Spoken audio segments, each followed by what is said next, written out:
Hello, Pratibha. How are you doing? Hi, lovely to be here. Doing very well. How are you? Welcome aboard. This is Kelpechar's initiative on International Women's Day, and I'm really happy and proud to invite you on this forum because, trust me, many women are looking forward for this discussion. Okay? Thank you so much, Smita. You guys are doing some awesome job, and I'm really glad to be part of this. Thank you, Pratibha. Yeah. So, Pratibha, I would want you to start by sharing a little bit about your journey. How did this all start? What happened? What pushed you into this, or what pulled you into this? I started my corporate career way back in 1994. Okay, so when I somehow, by chance, I chose a very unconventional career. I went into sales, and those days, sales was really frowned upon. I don't know if it's any different now. Many times, I think it's the same. But having a woman in sales is even the people who interviewed me were a little surprised, and they were looking for a woman for a long time. And I was the only woman across South India. I was based in Bangalore, but like I like to tell that I don't have any sad stories of being bullied, of of being looked down upon or whatever. The male colleagues were fantastic. They really supported me a lot. The external dealers and JSAs was another matter altogether. I had to prove myself again and again to be treated on par with them. But honestly speaking, it was a fabulous experience, and that is what actually made me. First, I started with a consumer durable for 2 3 years, and then moved to telecom and continued in telecom for quite some time in Mumbai, Coimbatore, Delhi, and interim had 2 kids. And as is the case with I think most women, went through humongous amounts of guilt. I'm traveling across and the kids are not well and they're with the help. And I thought it would be a good idea to quit to become a full-time mother and therefore become the model mother or that image which I had in mind. Now, no such thing happened, unfortunately for me. Once I quit, I realized that I'm not such an involved mother, and I was I finally made peace with the fact that whatever I am, I have the best interests, and I was looking for an opportunity to start something which is fulfilling. What I was doing till now was financially rewarding, recognition was there, but it was not doing anything meaningful to the world. And when I met a financial planner, I said, this guy can make a difference to people's life. And I'm sure if I could be like him and, I'll make a difference to a lot of people's life. So started in 2013. I finished my CFP and I started practice largely with salaried employees and retirees. It was a difficult phase initially because you start out something new and then you have to prove to the whole world. And here, unlike in my previous stint, men who came to me for advice had to be really sensitized to the fact that there's no stereotypes here, and a woman can give you financial advice. And it took some time to get started, but the perseverance paid off. And right now, I think we're in a very, very fulfilling phase of of all of this, because 2 years back we had scaled up enough for my husband to quit and join Finwise. And we continue to scale up right now. Also, in interim, we are making a huge difference to many people's life, some of whom can't even afford us. We still make a difference to them. Pratibha, that's quite a story. Now, I want to ask you a question. See, you were at a top in your career, and you take a break, and then you go about saying that I'm going to start my own company. So, how did you think your folks would have reacted to it? Starting from your husband, who would have reacted to it? Was there any society pressure asking or turning around and saying, "Oh my God, what's wrong with her?" Absolutely. For me, actually, the motivation to start this was Girish, my spouse, and he had a stint with HDFC Life, and he strongly believed in this. And he was like, "See, one of us earning, and we did this, very well thought out decision. It was that we had ensured a lifestyle was restricted so that we'll have some kind of independence." And he was extremely supportive. But I come from a South Indian family. For most people, parents, in-laws, they said, "What's wrong with her? She must be PMSing. She must, I don't know what's wrong with her. She just quit her job, and such a well-paying job, or overnight, and she'll come back to it." So they didn't believe that I would stick to it. And there were many, many times, believe me, when I also thought it was a bad decision to quit a very rewarding. And it is important, as a woman also, because you've always been financially independent, to earn well and to support yourself well. Something which you used to suddenly to start out afresh was difficult. But I guess I should give a lot of credit where it's due to Girish, who just stuck to it and said, no, no, no, no, little bit more, just stick on, things will work, and it did. Finance and women do not mix. What do you think about that? So unfortunately, I would like to say it's a myth, and most women are, very financially savvy and interested. Okay, interested is also not there among women. But the truth of the situation is most women are not interested. They somehow have, outsourced their financial decisions to some other male in the family. It's like it goes seamlessly. Your father took the decisions, then your brother helped you, and then your husband, and then your children, or your son, not even your children. So there are exceptions to the rule, like you, which I heard your story from you, which I think we'll get to in some time, and a few of my women clients who are the dominant decision makers in the family. But by and large, it is true. And by and large, even today, there are men who will shy away from taking advice primarily because I am a woman. And I had a friend who told me, I'd love to take your advice, but my husband, forget you, he won't even listen to me. I said, but why don't you then consult with my husband? He said, the respect for your husband has come down drastically because he's so supportive of you. I said, then you're not my kind of customer, So there are such mindsets in existence, and it's the truth, and it's very, sometimes it makes you angry, but most times you feel gratitude that you had different set of circumstances which lets you, be yourself. Yeah, that's so beautiful, and that is so true that a woman giving me a financial advice. I've checked with other financial planners. I thought, is it something which is, restricted to me? Am I making people uncomfortable? Like the know-it-all kinds, And I wouldn't think of myself that way, but you never know, right? So most of them have similar experiences. That, the only a certain type of families come to them where you can see that equality is not just spoken about, but actually practiced. So how should a working woman prioritize her financial goals? Is there any mantra if you have? Number one is, stop outsourcing your financial decisions. Okay, you have to take interest in your, and it sounds like very simple. मतलब ये तो सबको पता है, but nobody does it. You can take advice from anybody, but you need to weigh the pros and cons. It does not matter if you don't know the ABC of finance. It's not so difficult. It's not rocket science. You will learn it gradually. If your spouse is taking the decisions, there's absolutely no problem in that. But not being involved is not an option. Okay, I've seen many women who are not involved, and I've seen the very heavy price which they pay. So, be involved.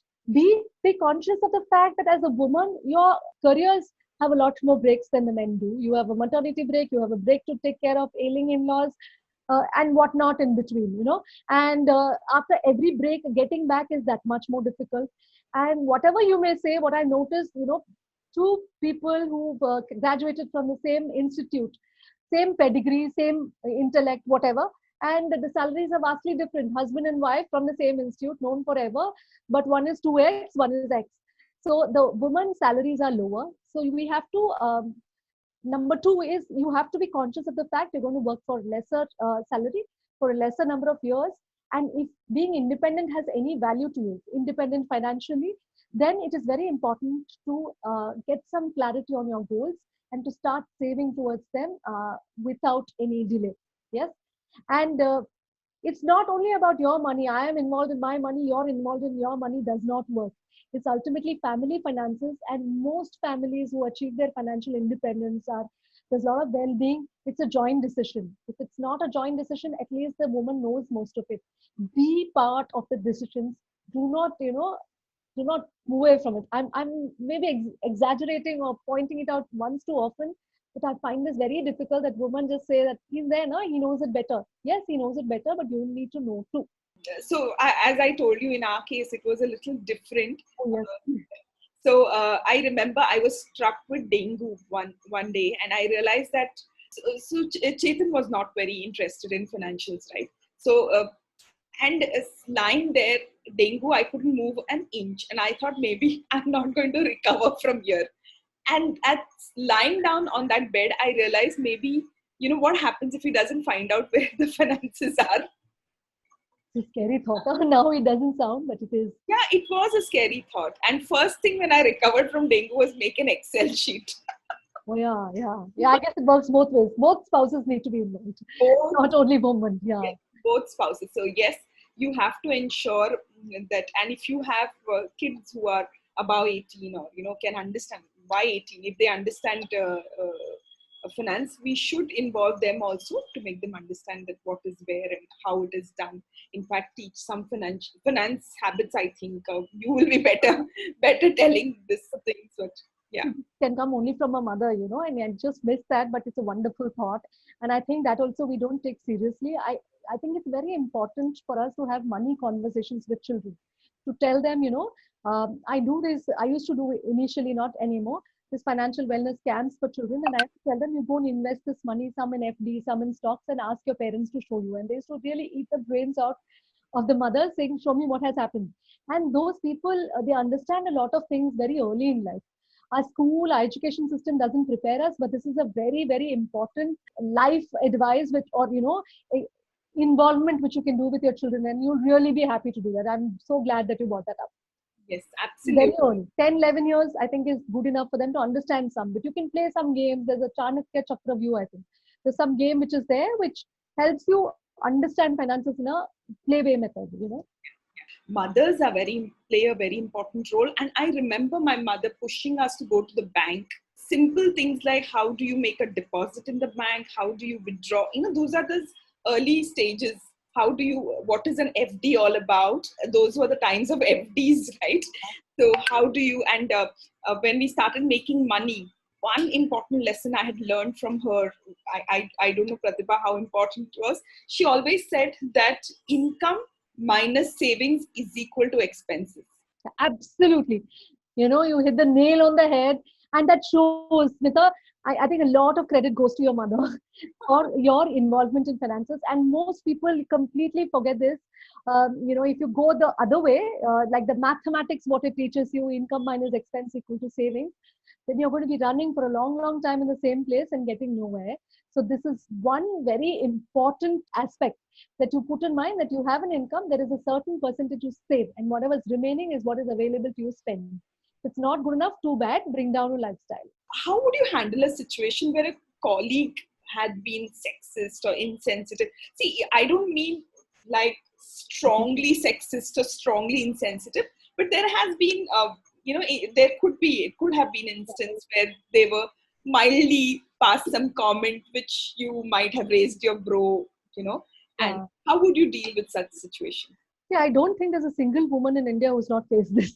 Let's be I don't know about other countries, but definitely all of us go through this sometimes, and you're very uncomfortable, not even mildly, sometimes you're quite uncomfortable that, this need not have been said.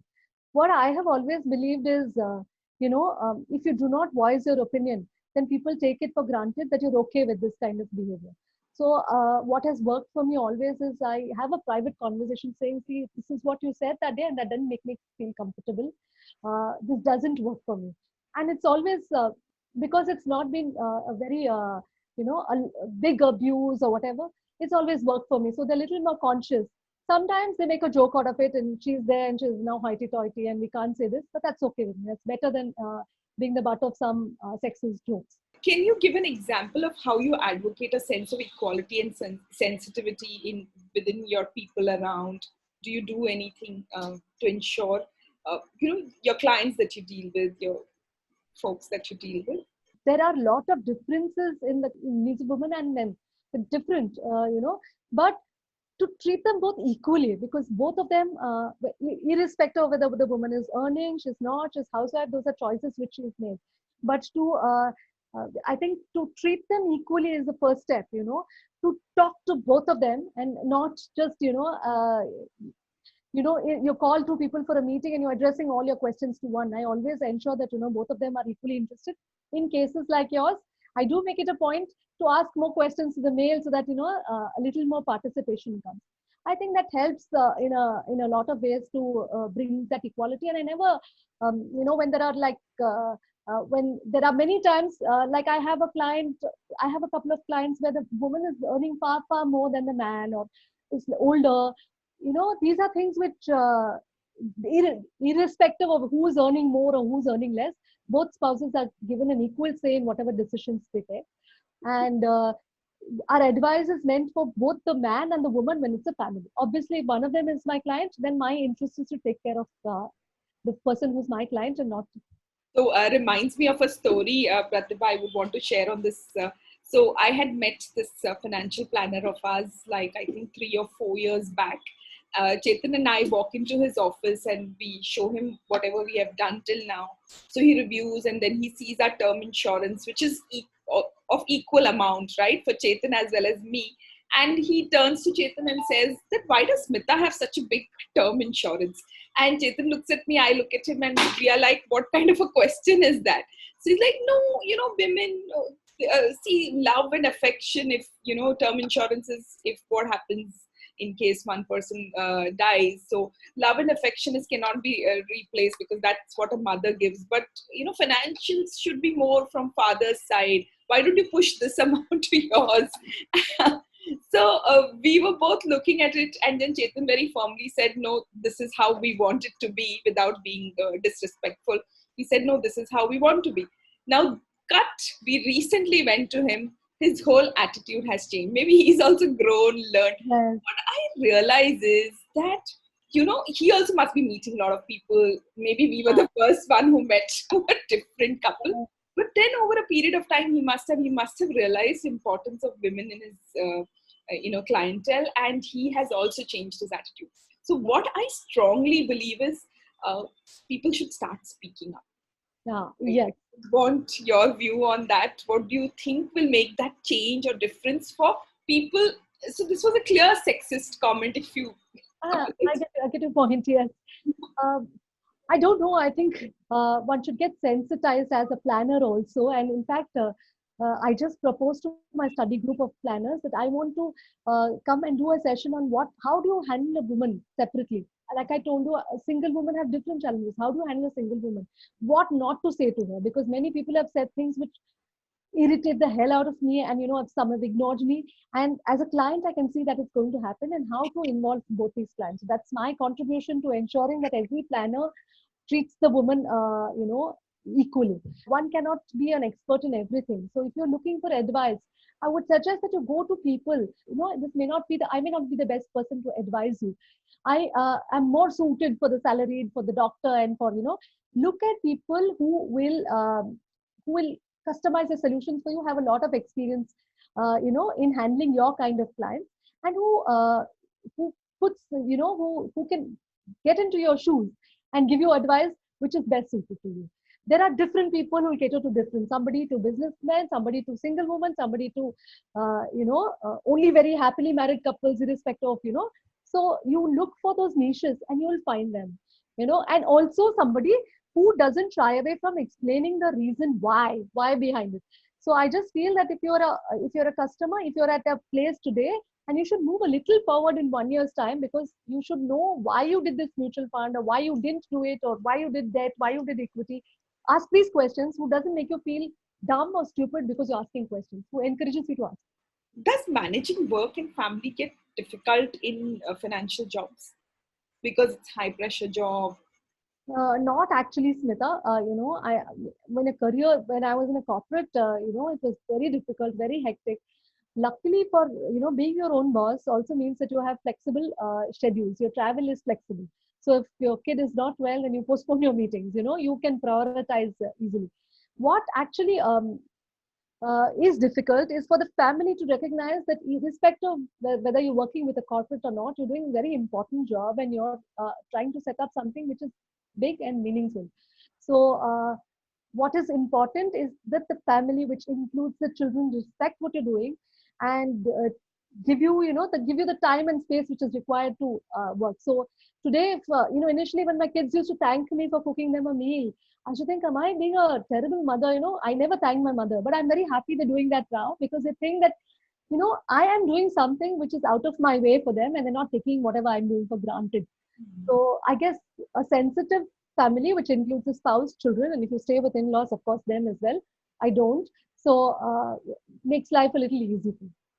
And you think a role of family is very, very important in the careers, in high pressure jobs for both men and women?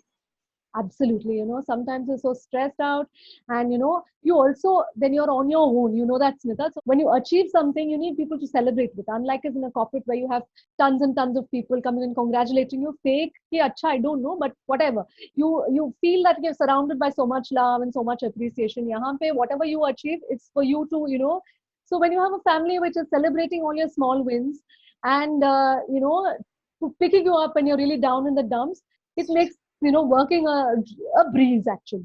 If I am a woman and I want to get started on being financially independent, I have a job, but I do not know what happens to my finances, what will be your recommendation from where to start?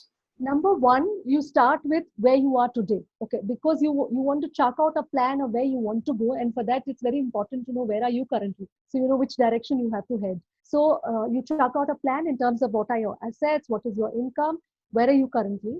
Then look at what are your goals in life. The basic minimum goals for everybody is the same. Everybody wants to, right, has to retire at some point of time. But nowadays, more than retirement, it's financial independence, that I have the ability to do whatever job I want, even if it pays me peanuts, I don't care, I'm satisfied. What are your goals? Retirement is your goal, child education, whether it's in India or abroad. What do these cost? So you make a roadmap saying, I am here today. I've achieved 30%, 20%, 10%, whatever, wherever I want to be. And I have this much of, road to travel. How do I do that? Am I capable enough of taking these decisions? Capable, not because it's rocket science or you understand it, it's because it is time intensive. You can't just do a one time exercise and say, chalo, I've invested my money, I did a lot of research, now forget about it. It doesn't work like that. You'll have to keep monitoring it. So if you have the knowledge and you have the time, then you can go ahead. Otherwise, find a professional who will help you, traverse that path. Have proper asset allocation along the way. You're not putting all your eggs into one basket. I think financial independence will happen automatically if you have the discipline to follow on the plan and to make changes to the plan. Obviously, the plan is never going to be the same between year and year. 2 years later, you'll say, now I want my son to study in US, not in India. So you will have to plan accordingly. So it works and it gives you a lot of clarity, whether you should take that break from your career, whether you should look for a new job. All of that comes because you have a plan. One other thing, which I always say, for single woman, your plan is different from a couple. Okay, there is nobody to catch you if you're falling. You have to have your own back.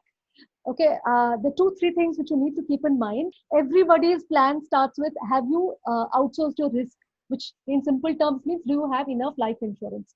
In your case, if you're a single woman, even if you have a child, that may not be as important because you have some assets, the father has some assets, it will pass on to the children. You don't have to take care of their lifetime. You have to take care of a certain. What is important is what happens to your earning capacity if you fall critically ill. What happens to your health? If it is bad, who's going to take care of them? These are things which you have to give a thought. Secondly, while you're in a marriage, whether it's happy or not, it's very important to understand that the will or the estate planning of the husband is far more important than your own. I'm not being a sexist here in favor of women. I'm telling because Indian laws are like that. So if you're single, then the first time when the single woman comes to me, I tell them, have you made your, will? Because the court doesn't recognize you're in the process of a messy divorce. They only know that you're married or you're not married. Similarly, if you're married, then it's important that there is a will which a husband makes, because otherwise you'll be only one small part beneficiary. The rest will go to the children and the mother. Okay, these are things which one needs to keep in mind, and always have clarity in your mind. If something were to happen to you, who's going to take those medical decisions for you? Who knows your finances? Who's going to, you may have lots of money in your bank, but who has access to it? Do you have a power of attorney? These are thoughts which you need to keep in mind. I think it really helps if you can think a little hatke and not go into the same, sab log kar rahe hain, main bhi karungi, doesn't work. I can see a lot of learnings from this conversation. Thank you very much for your time.